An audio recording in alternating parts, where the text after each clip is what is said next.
Unique तरह का concept जो मैंने आज तक दिल्ली में या फिर इंडिया में कहीं भी किसी मॉल में नहीं देखा है। सो बहुत ही ज़्यादा एक प्यारा सा इफेक्ट देख रहा था। और सामने की तरफ पता नहीं आपको दिख रही है नहीं दिख रही है, राइड स्टार्ट हो गई है। भाई ऐसी पुलिस की वैन मैंने पहली बार देखी है। अगर पता नहीं आपने देखी है तो बताना मुझे।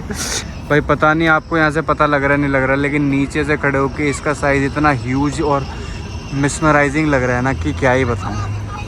बहुत ही ज़्यादा प्यारा लग रहा है। और ऊपर से आप बिल्कुल सिटी का व्यू एंजॉय कर सकते हो। और स्काईलाइन देखो यार कितनी ज़्यादा प्यारी लग रही है। क्या दिखा मुझे, all India Muslim personal road. वाह।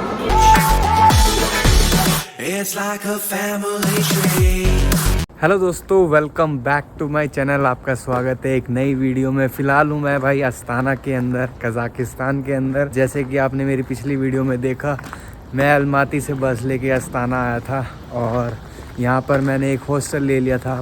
फ़िलहाल भाई नहा धो के अब मैं बाहर की तरफ निकला हूँ। फ़िलहाल मुझे लग रही थी बहुत ज़्यादा भूख, मेरे पास कुछ था नहीं। वैसे जो मेरे पास जो अंडे थे और दूसरा सामान था, मैं अपने दोस्त जो अंगस है उसको दे आया था अलमाटी के अंदर, क्योंकि मेरे पास इतना स्पेस था नहीं कि मैं उसको कैरी करूं। भाई एक ग्रोसरी स्टोर मैंने देखा है, आगे की तरफ चल रहा हूं वहां से कुछ खरीदने के लिए। आई होप आप लोग अच्छे होंगे, खुश होंगे, अपने परिवार में सबका ध्यान रख रहे होंगे, अपने माँ बाप का ध्यान रख रहे होंगे। आपको मेरी वीडियो तो अच्छी लग रही होगी। सो बस चलते हैं भाई, ग्रोसरी स्टोर से कुछ खाने का सामान ले लेता हूँ क्योंकि बहुत ज़्यादा भूख लगी है।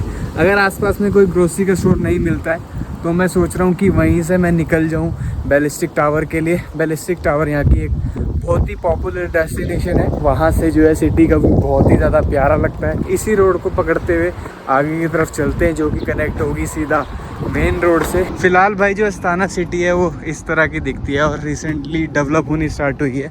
इसकी फाउंडेशन जो रखी गई थी 15 साल पहले रखी गई थी।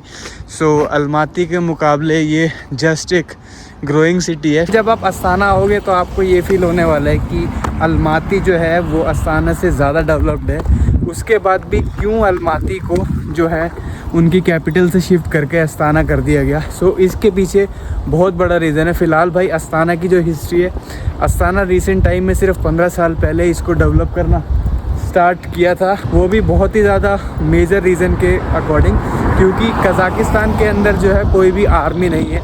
ये टोटली डिपेंड है रशियन आर्मी पर।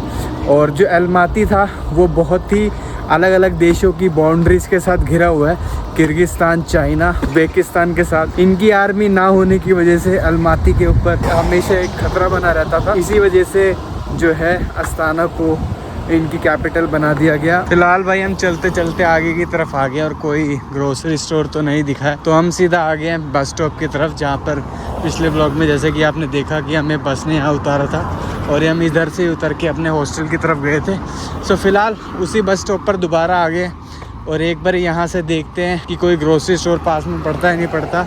नहीं तो हम सीधा यहाँ से बस पकड़ के टावर की तरफ निकलेंगे। जल्दी से भाई एक बार बस स्टॉप की तरफ चलते हैं। और धूप यार अस्ताना के अंदर बहुत तेज़ है। ऑल्दो ये रशिया के काफ़ी पास है, लेकिन फिर भी इस वक्त 5 बज गए हैं और 5 बजे के हिसाब से धूप जो है बहुत तेज़ लग रही है। एकदम चुभने वाली धूप लग रही है, जैसे कि आप पहाड़ों के अंदर होते हो। अलमाती के अंदर हालांकि वहाँ पर भी मौसम थोड़ा गर्म था, उसके मुकाबले अस्ताना एक अच्छी पोजीशन पे है, जो कि ऊपर है, रशियन बॉर्डर के आसपास है, जहाँ पर ज़्यादातर ठंड रहती है। लेकिन उसके बावजूद भी यहाँ पर धूप मुझे अलमाती से थोड़ी बहुत ज़्यादा लग रही है। बस स्टॉप पे पहुँच चुके हैं और मुझे बीच में एक तुषार भाई मिले थे जो सेम हॉस्टल में अभी हमारे साथ रह रहे हैं। और उन्होंने मुझे बताया कि अगर आपको अच्छी जगह खाना है, जैसे खान क्षेत्र है, वहाँ पे जाके आप खाना खा सकते हैं। इधर से मैं 45 नंबर बस का वेट कर रहा हूँ, जो कि आ भी गई है। अब जल्दी से बस एक बार बस के अंदर चलते हैं भाई।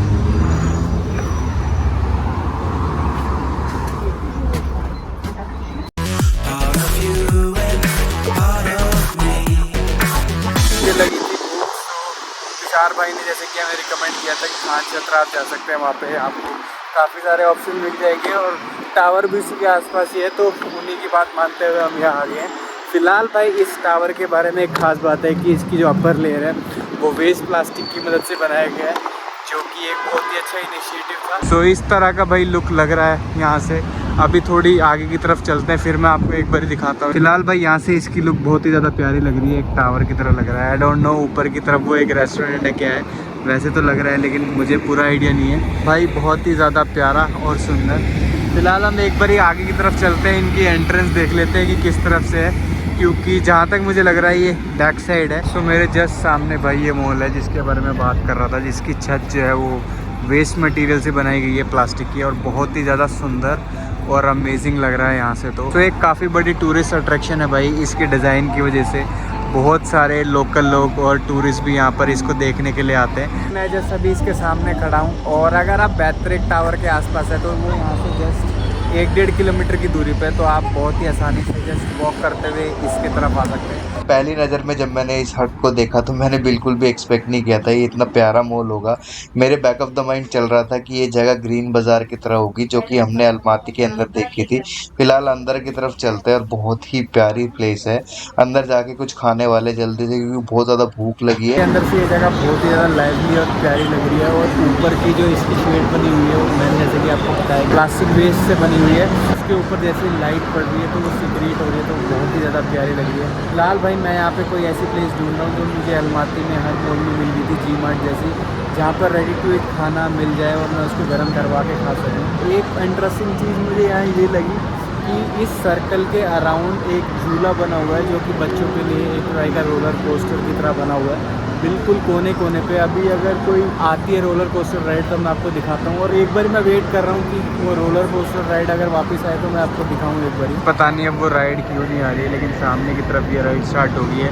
और मैं आपको बात कर रहा था ये ब्लैक स्ट्रिप की, जो ब्लैक स्ट्रिप है उस पर वो रोलर कोस्टर राइड चल रही थी कि जो बहुत ही ज़्यादा अमेजिंग लग रही थी। हालांकि उस पर सिर्फ बच्चे ही झूल रहे थे। यूनिक तरह का कॉन्सेप्ट जो मैंने आज तक दिल्ली में या फिर इंडिया में कहीं भी किसी मॉल में नहीं देखा है भाई। फाइनली बहुत देर घूमने के बाद अपने को एक शॉप मिल गई है, मैग्नम सुपर। अब आई डोंट नो कि यहाँ पर वो कॉन्सेप्ट है कि नहीं। फिलहाल यहाँ से अंदर जाना पड़ेगा, और अंदर जाके देखना पड़ेगा कि हमें यहाँ पर कुछ रेडी टू ईट मिल सकता है नहीं मिल सकता। अंदर की तरफ चलते हैं और एक बार देखते हैं क्या ऑप्शंस हैं हमारे लिए यहाँ पर। ग्रोसरी ऑप्शन तो बहुत ज़्यादा है, लेकिन मैं नहीं चाह रहा कि यहाँ से अभी मैं लेके जाऊँ और बना के खाऊँ, क्योंकि मेरे पास इतना टाइम है नहीं।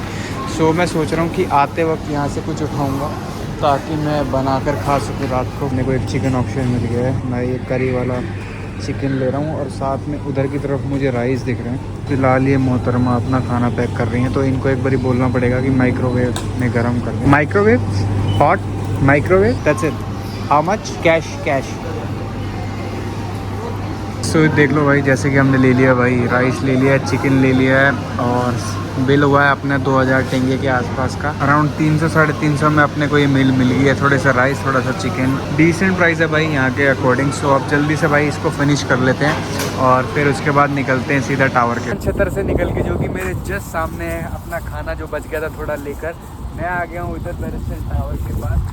सो इसकी हिस्ट्री के बारे में जब हम उसके टावर के नीचे पहुंच जाएंगे तब बात करेंगे। खान छतर से निकलकर एक पार्क को क्रॉस करना पड़ेगा, जो कि बहुत ही ज़्यादा सुंदर और प्यारा लग रहा है। और इसी पार्क के साथ साथ आप सिटी की स्काईलाइन को भी एंजॉय कर सकते हैं। अभी धूप जो है थोड़ी बहुत हल्की हो गई है, और हल्की हल्की हवा चल रही है, तो जिसकी वजह से अब मुझे थोड़ा बहुत अच्छा लगने लगा है। और बाल थोड़े मेरे उड़ रहे हैं, तो अवॉइड कर देना। खान छतर से सीधा एक अंडरपास जा रहा है, जो सीधा आपको सीधा टावर की तरफ लेके चलेगा। सो जल्दी से भाई अब एक बार ये टावर की तरफ चलते हैं, क्योंकि दूर से बहुत ही ज़्यादा प्यारा लग रहा है, और one of the major attractions है अस्ताना के अंदर। आप सीधा सिटी की स्काईलाइन को एंजॉय करते हुए इधर की तरफ चलेंगे तो आपको जस्ट सामने की तरफ दिखेगा टावर, जो कि बहुत ही ज़्यादा सुंदर लग रहा है। जो अस्ताना सिटी है, इसको रिसेंट टाइम्स में 15 साल पहले ही डेवलप करना स्टार्ट हुआ था। जैसे कि आप वीडियो की शुरुआत में मैंने आपको बताया, तो आपको कंस्ट्रक्शन का वर्क कहीं ना कहीं हर जगह मिल जाएगा, बड़ी बड़ी बिल्डिंग्स का।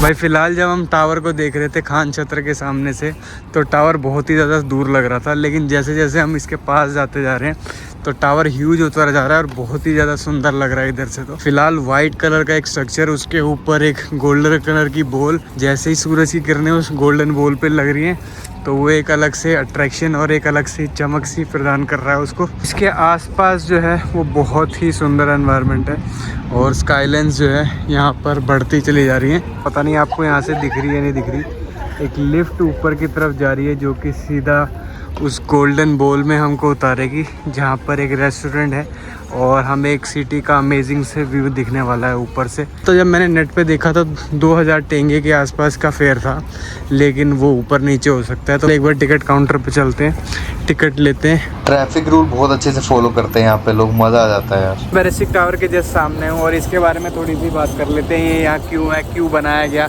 और इसका सिंबल क्या है। सो बेसिकली सबसे पहले बात करते हैं इसके हाइट के बारे में। सो ये 105 मीटर की हाइट पर बना हुआ है। ये सिटी सेंटर के अंदर है बिल्कुल।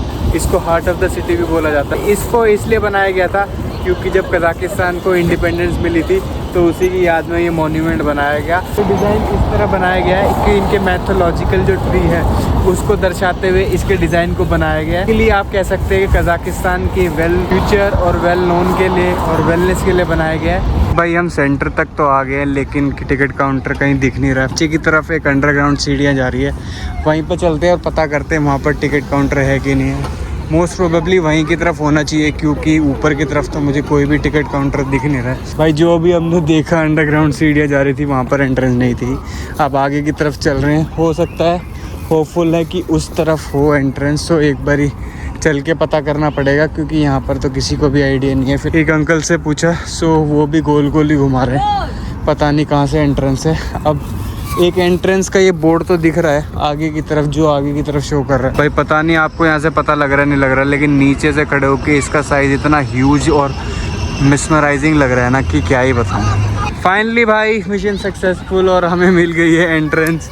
तो जल्दी से आप इस वाले अंडरग्राउंड से अंदर की तरफ चलते हैं और अपनी टिकट बाय करते हैं और फिर इस मैजेस्टिक लिफ्ट का एंजॉय उठाते हैं। भाई मैंने ये एक्सपेक्ट नहीं किया था कि अंदर से ये जगह इतनी ज़्यादा सुंदर और प्यारी लगेगी। पहले सबसे पहले इधर लाइन में लग के टिकट ले लेते हैं। More would feel like art gallery. हालांकि आप मुझको दोनों को बताइए आर्ट गैलरी नहीं है, बेरेस्टिक टावर जो कि सिटी व्यू को एंजॉय करने के लिए बहुत ही ज़्यादा फेमस है। हमने टिकट ले ली और 2000 टेंगे के आसपास की टिकट है और फिलहाल इधर से है लिफ्ट के ऊपर जाने की एंट्रेंस। तो जल्दी से एक बार लिफ्ट का वेट कर रहे हैं क्योंकि अभी कुछ लोग ऊपर गए हैं, सो कुछ लोग नीचे आएंगे जब भी उसके बाद ऊपर जाने का मौका मिलेगा। स्काईलाइन देखो यार कितनी ज़्यादा प्यारी लग रही है। Just look at the view भाई, इधर से जो स्काईलाइन है वो कितनी ज़्यादा प्यारी लग रही है।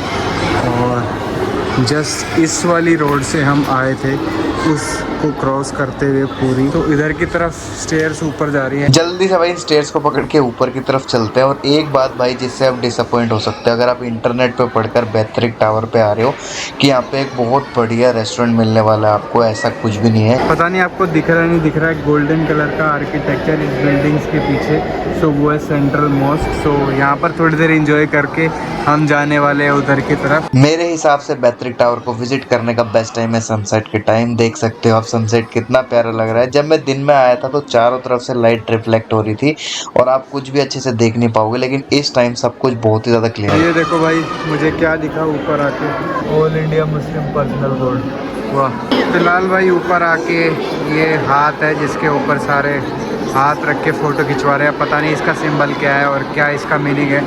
फ़िलहाल मैं भी बस मेरी टर्न है, इसके बाद फ़िलहाल मैं जाने वाला हूँ और फ़ोटो खिंचवाऊँगा इसके बाद। मैं टावर से नीचे की तरफ आ चुका हूँ और मैंने एक पानी की बोतल और एक एनर्जी ड्रिंक ले ली थी। ऊपर से रेस्टोरेंट तो नहीं कह सकते आप उसको, ऊपर से जो एक आउटलेट था खाने का, ऊपर से वहाँ का नज़ारा इतना प्यारा लग रहा था और इतना मैजेस्टिक लग रहा था भाई क्या ही बताएं।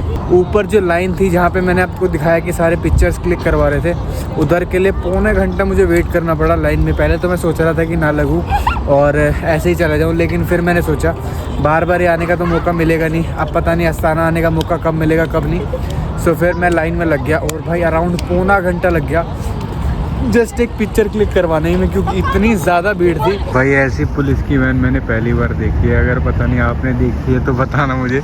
किसी को ढोने वाली जो होती है ना, बहुत ही ज़्यादा प्यारी क्यूट सी है यार, कौन चाहता होगा ये। अभी के लिए फ़िलहाल देखो ऊपर का टावर की लाइट जो है वो उन्होंने स्टार्ट हो गई है और फिलहाल मैं सोच रहा हूँ भाई अभी जो है सामने की तरफ आपको जो दिख रहा है वो है प्रेसिडेंशियल हाउस और मॉस्क अभी ना जाके पहले प्रेसिडेंशियल हाउस चले जाएं क्योंकि ये थोड़ी सी पास है। और now it's like a palace of king और बहुत ही ज़्यादा प्यारा और सुंदर लग रहा है। फिलहाल इसके जस्ट सामने एक गार्डन है जहाँ पर हल्के हल्के फाउंटेन्स चल रहे हैं और अभी चलते हैं प्रेसिडेंशियल पार्क के बिल्कुल सामने। Bring the funk back.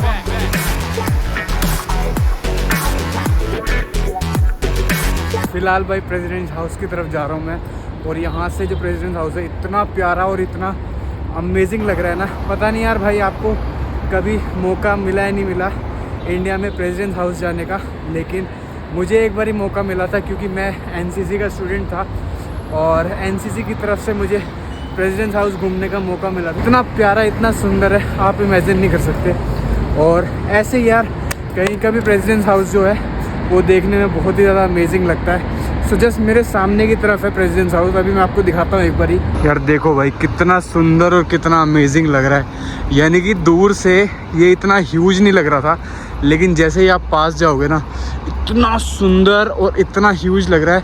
और आप आसपास का एरिया देखो, इतने सुंदर एरिया के साथ सराउंडेड है। ओह माय गॉड, इतना प्यारा और इतना सुंदर लग रहा है ना। अगर आप आंखों से देखोगे ना तभी इस चीज़ को फील कर पाओगे, नहीं तो पता नहीं कैमरे में मुझे नहीं लग रहा कि इतने अच्छे से ये दिख पा रहा है। एक बात माननी पड़ेगी, अस्ताना का जब आप देखते हो तो सऊदी की किसी सिटी की तरह लगती है, क्योंकि मेजोरिटी ऑफ द कंपनी जो इसको डेवलप कर रही है वो सऊदी से है। तो फिलहाल भाई मैं वापस आ गया हूँ अपने हॉस्टल में, और वहाँ से भाई मैं खाने के लिए ले आया था। मेरे साथ भाई तुषार भाई हैं, अभी तुषार भाई और मैंने जस्ट अभी डिनर किया है। सो बस भाई जल्दी से अब इस व्लॉग को ख़त्म करेंगे। फिलहाल तुषार भाई और मैं कुछ बात कर रहे थे इंडिया के बारे में, तो इंडिया की याद आ रही है तुषार भाई? अरे बिल्कुल। क्या याद आ रहा है? इंडिया की एक ही चीज़ याद आ सकती है। जैसे मैं कई बार 15-20 दिन के लिए बाहर निकला हूँ, तो बीच में हफ्ते डेढ़ हफ्ते में एक फेज ऐसा आता है कि आपको बहुत ज़्यादा याद आएगी। या अब मैं इतना लंबा तो नहीं निकला कभी जितना लंबा आप निकले हो, कि जैसे आप तो स्टूडेंट ही हो, 6-6 महीने या फिर साल गए ही नहीं, तो वो फेज तो मैंने कभी एक्सपीरियंस किया ही नहीं। हालांकि मैं हॉस्टल में भी रहा हूँ, लेकिन मेरा हमेशा से यही था कि मैं हॉस्टल में भी अगर 15-20 दिन रुक लिया तो उसके बाद मैं एक वीकेंड तो घर पक्का होता था। मेरा ऐसा कभी नहीं हुआ कि मैं 3-3 महीने या 2-2 महीने बाहर। माती में लास्ट दिन था वो बड़ा ख़राब गया मेरा, तो उस वजह से मेरे को थोड़ी एंजाइटी हुई। क्या हुआ, मैंने आपको बताया था कि मेरे कार्ड वगैरह फंस गए। सुबह क्या हुआ कि मेरे हॉस्टल में दिक्कत हो गई कुछ। हॉस्टल से निकलने के बाद फिर मैं जाने वाला ट्रेन स्टेशन, उससे पहले मुझे निकलवाने थे पैसे, तो मेरे दोनों कार्ड फंस गए। एक मैंने वापस ले लिया, एक फिर मैंने उनसे स्क्रैप करवाया बोल बोल के। फिर मैं वहाँ से गया ट्रेन स्टेशन में ट्रेन नहीं मिली। सो वो बहुत ही मैस हो गया। तो फिर आपका दिन खराब हो जाता है ना। फिर उसके बाद आता है आपको कोई चाहिए इंसान बात करने के लिए कोई था नहीं। फिर सबसे एंड में क्या है, घर वाले ही हैं, सबसे ज़्यादा घर वालों की याद आती है।